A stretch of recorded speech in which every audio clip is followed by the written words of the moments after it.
The 1st of June 2026 इस परमात्मा वाणी का संपूर्ण मंथन।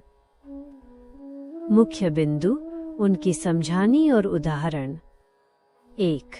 लक्ष्मी नारायण के चित्र को देखना और लक्ष्य एम ऑब्जेक्ट को याद रखना। समझानी। बाबा ने समझाया है कि लक्ष्मी नारायण हमारा मुख्य लक्ष्य एम ऑब्जेक्ट हैं। हम इसी घराने के थे और हमें फिर से ऐसा ही बनना है। इन्हें अपनी जेब पॉकेट में रखने से या घर में लगाने से सदा खुशी रहेगी और मन की दुविधा दूर होगी। जितना हम इन्हें देही अभिमानी होकर देखेंगे, उतना ही हमें अपना लक्ष्य याद आएगा और हम बाबा की याद में टिक सकेंगे। गृहस्थ व्यवहार में रहते हुए भी इन्हें देखने से बाबा की याद स्वतः आएगी। उदाहरण, बाबा ने इसके लिए एक दृष्टांत दिया कि जैसे किसी ने निरंतर अभ्यास किया कि मैं भैंस हूँ, तो वो वैसा ही बन गया।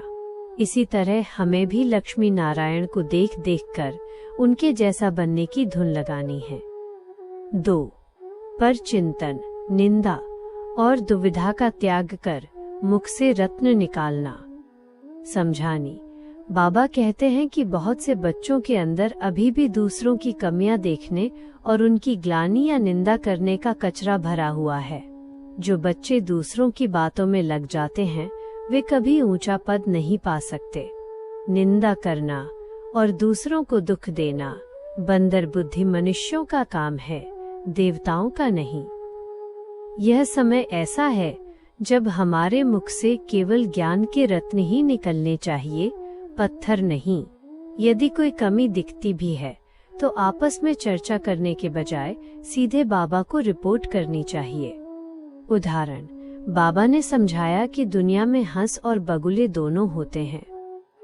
हमें बगुला बनकर गंदगी, निंदा, ग्लानि नहीं फैलानी है, बल्कि हंस बनकर केवल ज्ञान रत्नों को ही मुख से निकालना है। 3. श्रीमत पर चलना और बेहद के माता पिता की आज्ञा मानना। समझानी। जो बच्चे बेहद के माता पिता की श्रीमत और आज्ञा पर नहीं चलते, उन्हें बाबा ने छोरा, अनाथ कहा है। श्रीमत का उल्लंघन करने से बुद्धि मारी जाती है और मनुष्य माया के वश होकर सीधे गटर में गिर जाता है।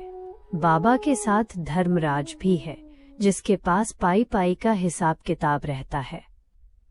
आज्ञा न मानने पर कड़े दंड और सजाएं खानी पड़ती हैं और पद भी भ्रष्ट हो जाता है। इसलिए अपनी तकदीर को श्रेष्ठ बनाने के लिए हर कदम श्रीमत के आधार पर ही उठाना चाहिए। उदाहरण, बाबा ने समझाया कि जैसे स्कूल में पढ़ाई मिस करने से पिछड़ जाते हैं, वैसे ही यहाँ भी जो बच्चे नियमित नहीं पढ़ते या माया के मुरीदों के संग में आकर पढ़ाई छोड़ देते हैं, वे अंत में सजाएं खाते समय जोर जोर से रोएंगे और बहुत पछताएंगे। 4. लौकिक मोहजाल, ममत्व से मुक्त हो एक शिव बाबा से प्रीत जोड़ना। समझानी। अज्ञानी मनुष्य पहले स्त्री और फिर बच्चों के मोह रूपी मकड़ी के जाल में फंस जाते हैं। अंतकाल में उन्हें वही याद आते हैं और फिर वैसा ही जन्म मिलता है। बाबा कहते हैं कि यदि इस भवसागर से बेड़ा पार करना है तो सारा ममत्व और मिल्कियत का भान निकालकर केवल एक बाप से सच्ची प्रीत जोड़नी होगी। जब हम बाबा को अपना सच्चा वारिस और मालिक बना देते हैं, तो बाबा भी हमें स्वर्ग की पूरी बादशाही का मालिक बना देते हैं।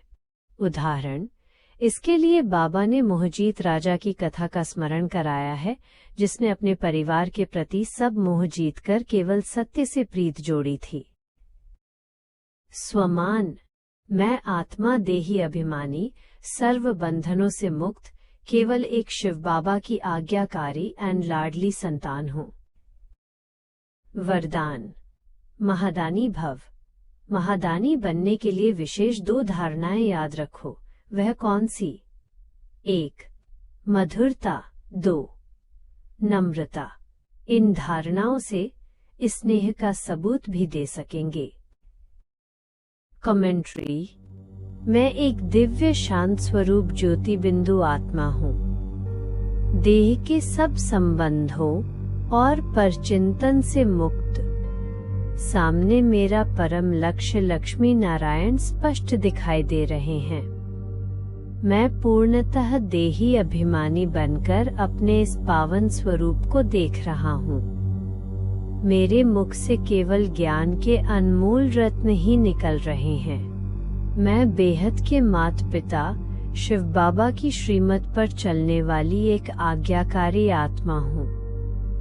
मेरा सारा ममत्व समाप्त हो चुका है। मैं केवल एक बाबा की याद में पूरी तरह समा गया हूँ। ओम नमः शिवाय।